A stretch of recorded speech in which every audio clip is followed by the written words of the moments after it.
Hello guys, welcome back to my channel. మీ సూర్యాపేట అబ్బాయి. మీరు ఇప్పుడు thumbnail చూసుంటే మీకు అర్థమైపోయే ఉంటుంది. సో నేనైతే 2-3 months బ్యాక్ నాకు జాబ్ వచ్చింది. సో జాబ్ వచ్చినప్పుడు నేను ఏం చెప్పానంటే ఆ ప్రీవియస్ వీడియోలో, సో నాకు ఎంత శాలరీ వచ్చింది అండ్ నేను ఆ జాబ్ని ఎలా తెచ్చుకున్నాను అనేది చెప్పాను కదా. సో ఎవరైతే ఆ వీడియో చూడలేదో కింద డిస్క్రిప్షన్లో లింక్ ఇస్తారండి, మీకు ఒక క్లారిటీ వస్తుంది. అండ్ ఎవరైతే సబ్స్క్రైబ్ చేయలేదో కొద్దిగా సబ్స్క్రైబ్ చేసుకుంటే నాకు సపోర్టివ్గా ఉంటుంది. సో ఈరోజు ఈ వీడియోలో నేను ఏం చెప్దాం అనుకుంటున్నా అంటే, నేను అసలు స్పాన్సర్షిప్ ఎలా తెచ్చుకున్నాను అండ్ నాకు పెరిగింది, సో ఎంత పెరిగింది, సో ఈ ప్రాసెస్లో అసలు నేనేం చేస్తే ఈ శాలరీ జస్ట్ 3 monthsలో శాలరీ పెంచడం అండ్ వీసా స్పాన్సర్షిప్ కూడా చేయడం జరిగిందో కూడా నేను కంప్లీట్గా ఈ వీడియోలో మాట్లాడతాను. సో ఎప్పుడైతే నేను 3 months బ్యాక్ సెప్టెంబర్లో నేను జాబ్లో జాయిన్ అయ్యాను, సో నాకైతే ఒక టూ వీక్స్ ట్రైనింగ్ అనేది ప్రొవైడ్ చేశారు. ఈ ట్రైనింగ్ ప్రాసెస్లో ఏంటంటే కంప్లీట్గా నాకు ఒక ట్రైనర్ని, ఒక సీనియర్ కలీగ్ని నాకు ఒక ఇచ్చి and project manager near by ఉంటూ నాకు ఒక కంప్లీట్గా గైడెన్స్ ఇచ్చుకుంటూ ఒక 2 weeks నాకైతే ట్రైనింగ్ ఇచ్చారు. సో ఆఫ్టర్ 2 weeks తర్వాత ఏంటంటే రియల్ టైం ప్రాజెక్ట్లో వర్క్ చేయడం అనేది స్టార్ట్ చేశాను. సో రియల్ టైం ప్రాజెక్ట్లో వర్క్ చేసినప్పుడు నా ఎక్స్పీరియన్స్ ఎట్లా ఉండే అంటే, సమ్ టైమ్స్ చాలా డౌట్స్ ఉంటుంది. సో ఆ డౌట్ ఉన్నప్పుడు ఏంటంటే కంపెనీ టు కంపెనీ వేరీ అవుతుంది. సో బేసిక్గా యూఎస్ఏలో ఎలా ఉంటుందంటే, ఒక కంపెనీలో మనం బాగా వర్క్ చేస్తున్నామంటే వాళ్ళు 100% మనకు సపోర్ట్ ఇస్తారు. అలాంటి సపోర్టే నా కంపెనీలో నాకు దొరికింది. సో ఎప్పుడైతే నేను రియల్ టైం వర్క్ చేస్తున్నానో నాకు తెలియని కొన్ని డౌట్స్ తెలియని ఉన్నా కూడా వాళ్ళు చాలా పుషప్ చేసారు. సో అడిషనల్గా నేను ఏం చేసిన అంటే, ఈ 3 months నాకు ఒక 60 days ఇంట్రడక్షన్ పీరియడ్ అని పెట్టారు. సో ఈ ఇంట్రడక్షన్ పీరియడ్లో ఏంటంటే ఖచ్చితంగా అంటే ఎలా వర్క్ చేస్తున్నాడు, ఏ టైంకి వస్తున్నాడు అండ్ ఎలా కమ్యూనికేట్ అవుతున్నాడు అండ్ ఎలా మాట్లాడుతున్నాడు and project submissions on time చేస్తున్నాడా చేయట్లేదా అనేది పాయింట్ ఆఫ్ వ్యూ. సో నేనేం చేశానంటే ఈ మొత్తం ఈ 60 days పీరియడ్లో ఒక్కరోజు కూడా మిస్ అవ్వకుండా టైంకి వెళ్ళడము, తర్వాతనేమో సో ప్రాజెక్ట్స్ కూడా ఆన్ టైం సబ్మిషన్ చేయడము, తర్వాతనేమో ఏదైనా ఒక డౌట్ ఉన్నా కూడా వాళ్ళతో కోఆర్డినేట్ అవ్వడం, ఎక్కడైతే ఏ ఏరియాలో నేను కొద్దిగా వీక్ ఉన్నానో సో ఆ ఏరియాలో కూడా నాకు సపోర్ట్ కావాలని చెప్పి వాళ్ళతో మాట్లాడి ఆ సపోర్ట్ తీసుకొని డిజైన్ చేయడం. సో ఇలా చేయడం వల్ల ఏంటంటే లైక్ వాళ్ళకి ఇంకా ఒక ట్రస్ట్ అనేది నా మీద బిల్డ్ అయిపోయింది. సో ఎప్పుడైతే ఈ 60 days అయిపోయిందో, ఈ 60 days అయిపోయినాక ఎంప్లాయీ రివ్యూ పీరియడ్ అనేది ఉంటుంది. సో ఈ రివ్యూ పీరియడ్లో ఎవరైతే మా ప్రాజెక్ట్ మేనేజర్ నా గురించి అంటే ఫస్ట్ నేనేం నేర్చుకున్నా అనేది ఒక డాక్యుమెంటేషన్ ప్రిపేర్ చేశాను, అది మా ప్రాజెక్ట్ మేనేజర్కి సబ్మిట్ చేశాను. మా ప్రాజెక్ట్ మేనేజరు అసలు నేనేం వర్క్ చేస్తున్నా అనేది తను కూడా తన కామెంట్ రూపంలో ఆ డాక్యుమెంట్లో మెన్షన్ చేశాడు. సో ఈ డాక్యుమెంటేషన్ అంతా ప్రిపరేషన్ కంప్లీట్ అయిపోయినాక దీన్ని మాకు ఎవరైతే మా పే డిసైడ్ చేశారో మా ప్రెసిడెంట్, దాని దగ్గరికి అయితే వెళ్ళిపోయి ఒక రివ్యూ మీటింగ్ లాంటిది జరిగింది. సో ఈ రివ్యూ మీటింగ్లో బేసిక్గా నన్ను అడిగిన సమ్ క్వశ్చన్స్ ఏంటంటే, లైక్ పే ఎంత ఎక్స్పెక్ట్ చేస్తున్నావు అంటే, ఫస్ట్ టైం నేను చెప్పాను కదా అప్పుడు నా ఫస్ట్ ప్రీవియస్ వీడియో చూసుకుంటే అప్పుడు నేను చెప్పాను ఎలాంటి ఎక్స్పెక్టేషన్ లేదు, శాలరీ ఎక్స్పెక్టేషన్ అని చెప్పేసి. అది ఎందుకు చెప్పాను అనే దాని గురించి కూడా ఆ వీడియోలో మెన్షన్ చేశాను.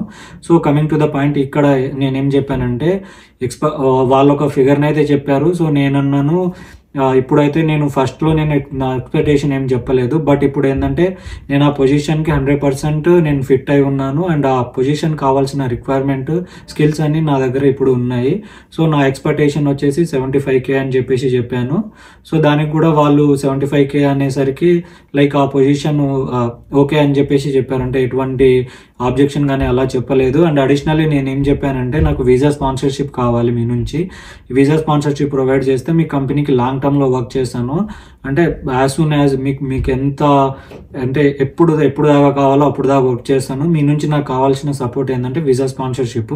ప్రజెంట్ అయితే నాకు 3 years వర్క్ ఆథరైజేషన్ ఉంది. వన్స్ 3 years అయిపోయినాక సో నాకు మీతో కంటిన్యూ చేయాలంటే నాకు ఖచ్చితంగా ఈ వీసా స్పాన్సర్షిప్ కావాలని చెప్పేసి చెప్తే, సో వాళ్ళకు జనరల్గా వీసా స్పాన్సర్షిప్ గురించి అంత ఎందుకంటే ఇప్పుడు నేనే ఫస్ట్ ఎంప్లాయీని మా కంపెనీలో ఇండియన్ని, సో వాళ్ళకంతా ఐడియా లేదు. బట్ వాళ్ళు ఏమన్నారంటే, మాకు అంత ఐడియా లేదు దాని గురించి, బట్ స్పాన్సర్షిప్ చేయడానికి అండ్ నీకు ఆ సపోర్ట్ చేయడానికి ఎక్కడ సైన్ చేయడానికి కూడా మేము రెడీగా ఉన్నాము అండ్ ఆ ప్రాసెస్ కూడా మేము కనుక్కొని వాళ్ళకు కూడా ఈ అటార్నిటీ లాయర్స్ ఉంటారు కదా, వాళ్ళు మాట్లాడి ప్రొవైడ్ చేస్తామన్నారు.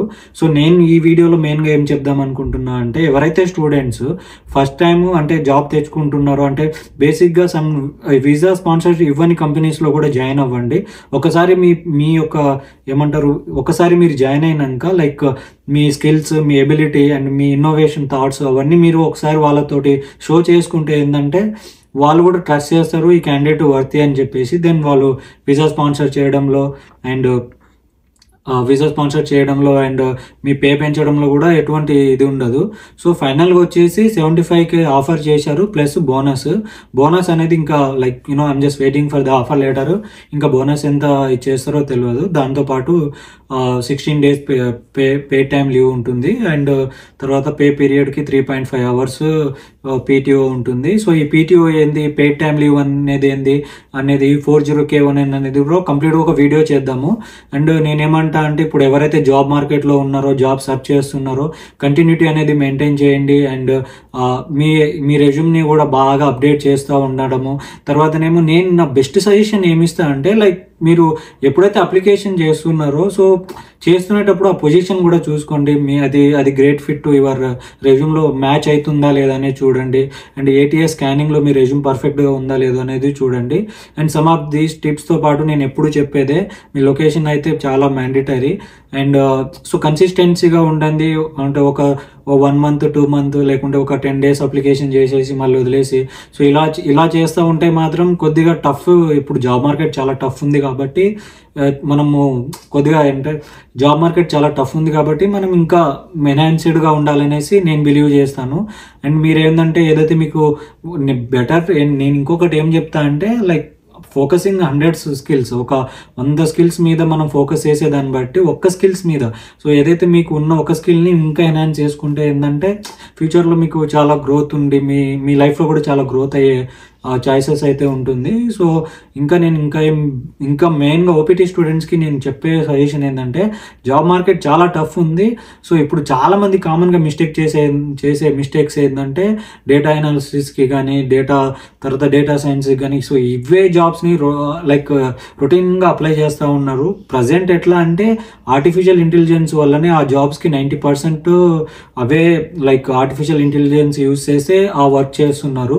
అండ్ నేనేమంటా అంటే ఎప్పుడు డిమాండింగ్ ఉన్న జాబ్స్ని చూడండి. ఫర్ ఎగ్జాంపుల్ ఇప్పుడు లేటెస్ట్గా ఒక స్టూడెంట్, అంటే నేను ఎవరైతే ఒక స్టూడెంట్ క్లాసెస్ తీసుకుంటున్నానో తను లేటెస్ట్గా network engineering and cyber security side interest ఉన్నారు. సో ఈ సైబర్ సెక్యూరిటీ అండ్ ఈ నెట్వర్క్ ఇంజనీరింగ్లో కొద్దిగా ఈ సర్టిఫికేషన్స్ ఇవన్నీ కంప్లీట్ చేయడం వల్ల he has like getting calls from Amazon, Oracle. So ఇలా తనకు కాల్స్ రావడము అండ్ స్క్రీనింగ్ అయితే అవుతుంది. సో నేను బెస్ట్ సజెషన్ ఏమి ఇస్తానంటే లైక్ డిమాండింగ్ ఉన్న జాబ్ చూడండి. అండ్ డిమాండింగ్ ఉన్న జాబ్కి అసలు ఏ స్కిల్స్ అనేది రిక్వైర్డ్ ఉంది, అసలు అది మీలో ఉందా లేదా అనేది ఎన్హాన్స్ చేసుకోవడానికి అయితే మీరు ట్రై చేయండి. And consistency is the success అని చెప్తాను. అండ్ చాలామంది అంటున్నారు నీకేంది నా జాబ్ సివిల్ సైడే, బట్ నేను మాస్టర్ ఇన్ ఇన్ఫర్మేషన్ సైన్స్ చేశాను. సో నేను చేసే వర్క్ ఎట్లా ఉంటుందంటే సివిల్ ఆర్టిఫిషియల్ ఇంటెలిజెన్స్ వర్క్ చేసి యూజ్ చేసి అట్రిబ్యూషన్ డేటాను ఎలా తీసుకోవాలి అండ్ వచ్చిన డేటాను మళ్ళీ ఎక్సెల్ స్ప్రెడ్షీట్లో ఎంత ఫాస్ట్గా చేయొచ్చు, వచ్చిన తర్వాతనేమో ప్రాజెక్ట్ సబ్మిషన్స్ ఇవన్నీ ఉంటాయి అన్నట్టు బేసిక్గా. సో నేనేమంటా అంటే నీకేంది, చాలామంది అంటున్నారు ఈజీగా జాబ్ వచ్చింది, ఈజీగా ఏం జాబ్ అవ్వలేదు. 2024 January 10th నేను అప్లికేషన్ చేయడం స్టార్ట్ చేశాను. అప్పటికి నాకు వర్క్ ఆథరైజేషన్ లేదు, అయినా కూడా నేను ఈ మార్కెట్ ఎలా ఉందని చూడడానికి చేస్తే సో August 25 దాకా నాకు ఒక్క ఇంటర్వ్యూస్ కూడా నాకు అవ్వలేదు.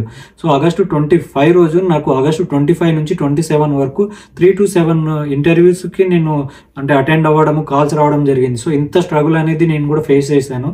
స్ట్రగుల్ ఈజ్ కామన్, బట్ ఏంటంటే కన్సిస్టెన్సీగా ఉండండి.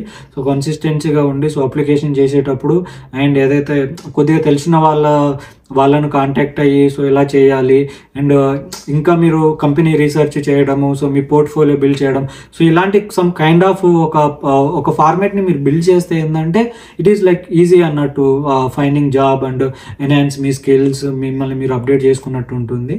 సో హోప్ ఈ వీడియో అయితే మీకు నచ్చింది అనుకుంటున్నాను. సో ఇలాంటి మరిన్ని వీడియోస్ కోసం అయితే నా ఛానల్ని సబ్స్క్రైబ్ చేయండి, లైక్ చేయండి అండ్